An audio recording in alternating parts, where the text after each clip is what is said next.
Hello everyone, जय श्री कृष्ण। तो आज के हमारे सीबीडी प्रोग्राम में बेटा ये 3 टॉपिक हम एक बार देखेंगे जो आज हमने पढ़े हैं। सबसे पहले बात आती है मेंडलीव पीरियोडिक टेबल की। लास्ट राउंड पे हमने इसको बना लिया था, आइए इस बार इसको समझ लेते हैं। देखिए, सबसे पहले मेरिट्स में बात करते हैं कि एलिमेंट्स को देखिए समझना, उनकी फिजिकल और केमिकल प्रॉपर्टीज को याद रखना काफी आसान हो गया था। कुछ एलिमेंट्स ऐसे थे लाइक गंगा से जमुना तक प्रभु आते। ये एलिमेंट्स वो थे जिनकी उस समय डिस्कवरी नहीं हुई थी, लेकिन इनकी पोजीशन को पहले से ही प्रिडिक्ट कर दिया गया था। कुछ एलिमेंट्स ऐसे थे लाइक जैसे यू बेईमान इंसान आलतू फालतू, जिनके एटॉमिक वेट पहले डाउटफुल थे या गलत थे कह लीजिए, बाद में इनको करेक्ट किया गया। एक एग्जाम्पल भी हमने लिया था बेरिलियम का। बेरिलियम में आप देख सकते हैं पहले इसकी वैलेंसी को 3 माना जाता था, बाद में रिसर्च हुई तो पता चला कि नहीं भाई, इसकी वैलेंसी 2 ही होती है। जब आप इसकी वैलेंसी को 3 मानते हैं और इसको मल्टीप्लाई करते हैं 4.5 से, तो 13.5 एटॉमिक वेट आता है। ओके, इस हिसाब से इसकी जो पोजीशन है बेरिलियम की, वो कार्बन और नाइट्रोजन के कहीं बीच में होनी चाहिए। लेकिन आप जैसा कि देख सकते हैं पीरियोडिक टेबल में यहाँ कार्बन और नाइट्रोजन के बीच में ये जो आप देख रहे हैं ये पोजीशन खाली तो है, लेकिन ये ट्रांजिशन एलिमेंट्स के लिए है। तो भाई इससे पता चलता है कि बेरिलियम की या तो एटॉमिक वेट गलत है या फिर उसकी वैलेंसी कुछ गलत है। तो बाद में धीरे धीरे रिसर्च हुई और फाइनली पता चला कि इसकी जो एटॉमिक वेट इसका जो होता है वो कितना होता है, 9 होता है। बाय द वे बता दूं, यहाँ पर प्लस नहीं मल्टीप्लाई आएगा, इसको बेटा करेक्ट कर लेना। तो इस तरह से बेरिलियम जैसे और भी एलिमेंट्स का क्या हुआ बेटा, एटॉमिक वेट करेक्ट करने में हेल्प मिली। इसके बाद बात आती है बेटा डीमेरिट्स की। तो डीमेरिट्स की अगर हम बात करें तो पोजीशन ऑफ हाइड्रोजन ना उस समय फिक्स थी, और मॉडर्न पीरियोडिक टेबल पढ़ेंगे तो उसमें भी फिक्स नहीं थी। आइसोटॉप की पोजीशन भी फिक्स नहीं है, क्योंकि एक ही एलिमेंट तरह तरह के एटॉमिक वेट दिखा रहा है, तो भाई एलिमेंट को कहाँ रखें, तो ये भी एक बहुत बड़ा इशू है। देखिए, बेसिक प्रिंसिपल जो था मेंडलीव पीरियोडिक टेबल का वो एटॉमिक वेट था, लेकिन ये कुछ एलिमेंट्स हैं आरके कंपनी, टी आइसक्रीम, ठंडा पानी, जो उस प्रिंसिपल को फॉलो नहीं करते हैं। इसके बाद जो डिफरेंट प्रॉपर्टी रखने वाले एलिमेंट्स थे वो क्या कहते हैं, सेम ग्रुप में आ गए। जो सेम प्रॉपर्टी रखने वाले एलिमेंट्स थे वो डिफरेंट ग्रुप में आ गए। लेंथेनाइड और एक्टिनाइड की पोजीशन आज भी फिक्स नहीं है। आगे ये कुछ क्वेश्चंस थे बेटा, ये बहुत ही इंपॉर्टेंट क्वेश्चंस हैं, इस तरह की चीजें कभी भी पूछी जा सकती हैं, तो इन क्वेश्चंस को एक बार जरूर देखिएगा। ये भी क्वेश्चन था जिसपे कुछ बच्चों का आंसर रिप्लाई गलत आया था, तो बेटा इन क्वेश्चंस को एक बार अच्छे से देख लीजिएगा। अब बात आती है बेटा मॉडर्न पीरियोडिक टेबल की। इसका जो बेसिक प्रिंसिपल है बेटा वो मोजले ने दिया था।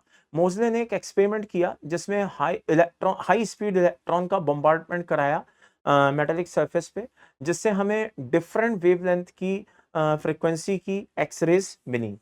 अब इसने एक ग्राफ दिया बेटा, ये ग्राफ देखिए। एक ग्राफ आपको यहाँ पे दिखाई दे रहा होगा एटॉमिक वेट और फ्रीक्वेंसी का, और एक ग्राफ आपको दिखाई दे रहा होगा एटॉमिक नंबर और फ्रीक्वेंसी का। इसने इस ग्राफ के थ्रू ये एक्सप्लेन किया कि अगर मैं एटॉमिक वेट को एक रेगुलर इंक्रीजिंग ऑर्डर में लेता हूं तो फ्रीक्वेंसी का जो मुझे ग्राफ मिलेगा वो जिगजैग मिलेगा। लेकिन वहीं पे अगर मैं क्या कहते हैं एटॉमिक नंबर के बेसिस पे एलिमेंट्स को लेना शुरू शुरू करूं तो फ्रीक्वेंसी का जो मुझे ग्राफ है वो एग्जैक्ट स्ट्रेट लाइन मिलेगा। तो इसने कहा कि अगर हम एटॉमिक वेट के बजाय एटॉमिक नंबर का यूज करें तो हम ज्यादा अच्छे से क्या कहते हैं एक्सप्लेन कर सकते हैं फिजिकल और केमिकल प्रॉपर्टीज को। इस पूरे प्रोसेस को, ये क्वेश्चन एक बार बेटा देख लेना, अच्छे क्वेश्चंस हैं, इंपॉर्टेंट क्वेश्चंस हैं, मोजलेस प्रिंसिपल के ऊपर बेस्ड हैं।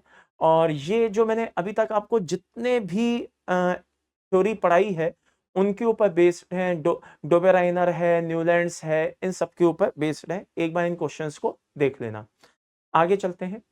अब ये जो मोजले ने थ्योरी दी, तो मोजले की ये थ्योरी बेटा रैंग, बोहर, ब्यूरी और वर्नर को बहुत समझ में आई, पसंद आई, और इन्होंने फाइनली इस थ्योरी को फॉलो करते हुए बेटा मॉडर्न पीरियोडिक टेबल दे दी। ये मॉडर्न पीरियोडिक टेबल है। तो मॉडर्न पीरियोडिक टेबल में जैसा कि आप देख रहे हैं 4 ब्लॉक्स होते हैं, 7 पीरियड होते हैं, 18 ग्रुप्स होते हैं। तो ये सारी चीजें मैंने एक्सप्लेन की हैं कि भाई 4 ब्लॉक्स क्यों होते हैं, क्योंकि आज तक जितने भी एलिमेंट का आपने इलेक्ट्रॉनिक कॉन्फ़िगरेशन बनाया है उनमें 4 ही सबशेल आज तक यूज हुए हैं, आप ऐसा कह सकते हैं। इसके बाद बात आती है जैसे कि 7 पीरियड क्यों होते हैं, तो भाई आज तक 7 शेल यूज हुए हैं, ये आप कह सकते हैं। इसके अलावा आप कह सकते हैं कि 18 ग्रुप्स क्यों होते हैं? तो आप कह सकते हैं कि भाई जैसे S सब शेल है 2 इलेक्ट्रॉन रखता है, P है 6 इलेक्ट्रॉन रखता है, D है तो 10 इलेक्ट्रॉन रखता है, तो टोटल मिलाकर के 18 इलेक्ट्रॉन हो रहे हैं। तो जितने इलेक्ट्रॉन हो गए उतने ग्रुप हो गए, आप इसको ऐसे एक्सप्लेन कर सकते हैं। उसके अलावा बेटा मैंने यहाँ पे क्या किया है, नंबर ऑफ एलिमेंट्स को डिफाइन किया है कि भाई किसी भी ब्लॉक में कितने एलिमेंट्स हो सकते हैं। तो जैसे हमें लगता है यार 14, 36, 40, 28 ये एलिमेंट याद रखने की चीज है, ऐसा नहीं है। आप ये देखिए कि किस शेल में, किस सबशेल के, किस शेल में कौन से सबशेल यूज हो रहे हैं, और उस हिसाब से क्या कहते हैं इसमें नंबर ऑफ एलिमेंट्स आप बता सकते हैं। जैसे आप देखें फर्स्ट पीरियड में या फर्स्ट शेल में आप देख सकते हैं एस सबशेल यूज हो रहा है, सेकंड में क्या हो रहा है बेटा, एस और पी यूज हो रहे हैं, इसी तरह से थर्ड, फोर्थ, फिफ्थ, सिक्स में ये सभी सबशेल यूज हो रहे हैं। तो हमें सिंपल ये देखना है कि भाई एस सबशेल कितने पीरियड में यूज हो रहा है, भाई 7 पीरियड में यूज हो रहा है, और एक सबशेल में कितने इलेक्ट्रॉन आ सकते हैं, भाई 2 आ सकते हैं, तो भाई 7 इंटू 2 कर दो तो 14 आ जाएगा। इसी तरह से पी में 6 इलेक्ट्रॉन आ सकते हैं और 6 सबशेल 6 शेल में ये प्रेजेंट है तो 36 हो जाएगा। इसी तरह से बेटा डी में 10 इलेक्ट्रॉन आ सकते हैं और वो 4 शेल में प्रेजेंट है तो 40 हो जाएगा। इसी तरह से एफ में 14 इलेक्ट्रॉन्स आ सकते हैं, 2 शेल में प्रेजेंट है तो भाई 28 हो जाएगा। तो इस तरीके से आप नंबर ऑफ एलिमेंट्स को प्रिडिक्ट कर सकते हैं, याद रख सकते हैं, दिमाग में बैठा सकते हैं। आगे अब बात आती है long form of periodic table की। तो भाई सबसे पहले no doubt in it Bohr, Rang, Werner, periodic table भी इसको बोला जाता है, लेकिन जो मेन क्रेडिट है वो रैंक और वार्नर को दिया जाता है। किस पर बेस्ड है? एटॉमिक नंबर और इलेक्ट्रॉनिक कॉन्फ़िगरेशन पर बेस्ड है। भाई इलेक्ट्रॉनिक कॉन्फ़िगरेशन हम किसको ध्यान में रख करके फिल करते हैं? ऑफ-बॉ प्रिंसिपल, n प्लस रूल को। तो आप कह सकते हैं कि बेसिकली ये एटॉमिक नंबर और इलेक्ट्रॉनिक कॉन्फ़िगरेशन या ऑफ-बॉ प्रिंसिपल पर बेस्ड है। इसका कहना है कि फिजिकल और केमिकल प्रॉपर्टीज जो हैं एलिमेंट्स की, वो पीरियोडिक फंक्शन होती है किसकी? एटॉमिक नंबर की, जो कि मोजले ने बताया था। ये आप देख ही चुके हैं भाई, पीरियड कितने होते हैं? 7 होते हैं, और आपके ग्रुप कितने होते हैं? 18 होते हैं, ये सब आप देख ही चुके हैं। किस पीरियड को किस नाम से जाना जाता है? भाई आप ऐसे समझिए, सबसे पहले वाले पीरियड में सिर्फ 2 ही एलिमेंट्स होते हैं तो उसको शॉर्टेस्ट बोला जाता है। सेकंड वाले में और थर्ड वाले में 8-8 एलिमेंट्स होते हैं तो उसको शॉर्ट बोला जाता है। फिर फोर्थ, फिफ्थ में 18 आ जाते हैं, लॉन्ग बोला जाता है। देन सिक्स्थ और सेवेंथ में और भी ज्यादा एलिमेंट्स आ जाते हैं, उनको लॉन्गेस्ट बोला जाता है। ये कुछ न्यूमेरिक्स हैं जो आपको मैंने कोशिश की है कि मेमोराइज हो जाएं, इसलिए थोड़ी सी उनकी रिलेवेंट इमेज जो होती है वो मैंने यहाँ पे लगा दी है।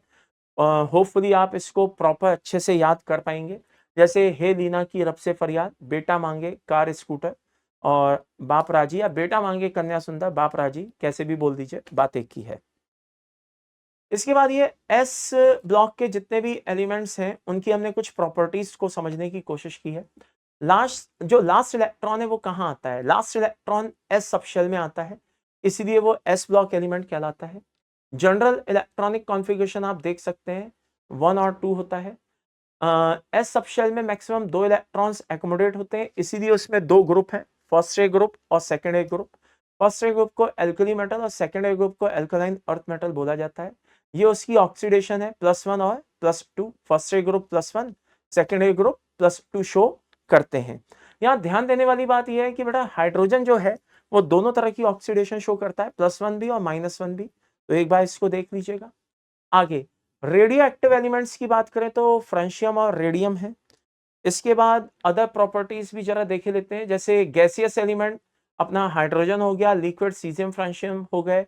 नटोरियस एलिमेंट हाइड्रोजन को बोला जाता है क्योंकि पोजीशन फिक्स नहीं है आज भी। सबसे हल्का एलिमेंट लाइटेस्ट एस ब्लॉक में हाइड्रोजन है। लिक्विड एलिमेंट आप यहाँ पर वो भी रेडियो एक्टिव फ्रांशियम को बोल सकते हैं। यूजली लिथियम को वैक्स में रखा जाता है, लेकिन अदर एलिमेंट्स को केरोसिन में रखा जाता है। लिथियम थोड़ा हल्का होता है और रिएक्टिव ज्यादा होता है एयर से और मॉइस्चर से, तो उसको वैक्स में रख देते हैं ताकि वो एयर के कांटेक्ट में ना आए। अगर केरोसिन में रखेंगे तो फ्लोट करके ऊपर आ जाएगा और हो सकता है मॉइस्चर से या एटमॉस्फेयर से, एयर से रिएक्ट कर ले, तो वो दिक्कत हो सकती है। तो आज के लिए हमने ये सभी टॉपिक्स देखे थे बेटा। अगले टर्न पे आगे मुलाकात होगी बचे हुए मॉडर्न पीरियोडिक टेबल के पार्ट से। Thank you, take care, bye bye.